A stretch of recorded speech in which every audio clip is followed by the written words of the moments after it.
Hi folks and welcome to Fuji. So let's get on with the quick lap.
Right then, quick lap done and dusted, and we can get round here in under 2 minutes, but the start-finish straight is literally about 30 seconds long. It is a quarter of a lap trying to get from last corner to turn one.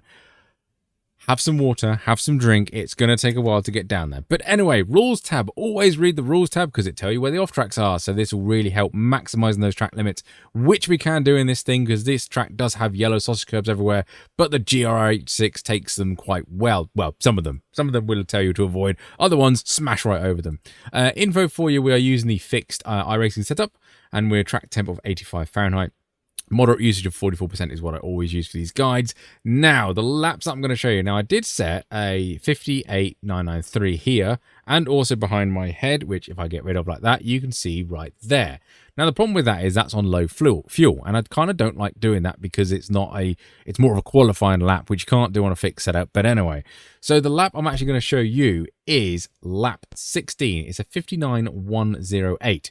So it's so important with this car, momentum, particularly around the last few corners of the circuit. So important, so tricky. You can lose a barrel of time and you can gain a barrel of time. So round there, look after your tyres, because I'm getting the feeling around here as well, tyres do overheat, and then down this massive long straight again, they cool down, and then by the time you're in this bit, they're lovely again. That's my first thoughts against it. But anywho, what do I need to show you? My Discord, OLAP, BLAP. No telemetry. I forgot to press telemetry. Apologies, but the replay file will all be in my Discord. And what else do I need to show you? Oh yes, I show you my sector times right here, so you can find out where I'm gaining the time or where I'm losing time to you, so you know what sector to focus on. My optimal is a 58.5. So apparently I've got to find 4/10 on myself. So good luck with that. But I think that's enough of me waffling. Let's crack on with the guide. All right then, Fuji. This straight is absolutely enormous. You can see it on the track map up there in the top left. We're going to be waiting around here for a while, but all important braking zone for turn one is the start of the curb here, just on the left-hand side. Brake really heavy, maximum the brakes, and just be easy, just in case the rear end gets a little bit twitchy. First gear, absolutely cut this corner as best you can. It feels like you're going to roll out the car because it's a negative camber, and this thing does roll quite a lot, but get on full power as early as you can. Crank it into second gear and get flying down to turn 3, I think it is. Now, turn 3 is a little bit quick, and you can take a lot of exits. So, 50-meter board, start braking down to 4th, turn it in, absolutely kill that bollard thing as best you can. I actually missed it that time, but this is how far you can actually go wide and be okay. Make sure you get on track early enough, and that is from the iRacing session to show you. Lap 16 had no off track, so that wasn't an off track remarkably. This corner is massively long. Try and mid it and then cut it back, so double apex it. Make sure you try and get on that curbing just there. Be careful of understeer at this point, but bring the car back over to the right hand side, and at the 50 board you want to start braking downhill in a straight line, down into second gear for this. Turn in just as you go under the bridge and try and clip that yellow curb as you go past. I miss it slightly, but get on full power and use all. It really opens up this corner on exit, so make sure you use all of it to really help your momentum. Run a little bit wide, but all we're trying to do is minimize the steering at this point. It is absolutely flat down here. Dive bombs will be a thing, and this circuit really tightens up at this point, so bear that in mind. Looking across the right hand side of the track, braking just before the 50 board goes off your monitor. Brake again in a nice heavy straight line. First gear for this one, much better rotation, and it will improve the second one. Cut that corner as best you can. You actually go fully across that green concrete. Stay in first gear. You can rev it all the way around here, flat out in first. I have a slight confidence lift, short shift into second, and we are away up the hill. Go over that yellow sausage curb. You don't even feel it, which is absolutely great. So be careful of the off track if you take any more, but you can put tyre marks on it, absolutely fine. End of the green concrete there on the left hand side, little dab of brakes, turn it in. Again, we're aiming for the bollard. The car will understeer, but absolutely destroy that bollard the best you can, and make sure you don't run too far wide. You can hit them yellow sausage curb, but there's a slowdown there, so be cautious about that one. Let the car drift out to the right hand side, and as you start seeing the pit boxes and all, the marshal post out there on the right hand side, brake nice and gradually. Second gear for this one. You can go down first if you want, but just be cautious of the rear end stepping out with acceleration at this point. Clip that curb, and you can run over the yellow sausage ones again, but try not to because it will ruin your exit. Now, aim for that white thing over there, just so we come to it. Brake nice and gently, second gear for this one, and turn into middle of nowhere. If you don't have triples, it is a real pain.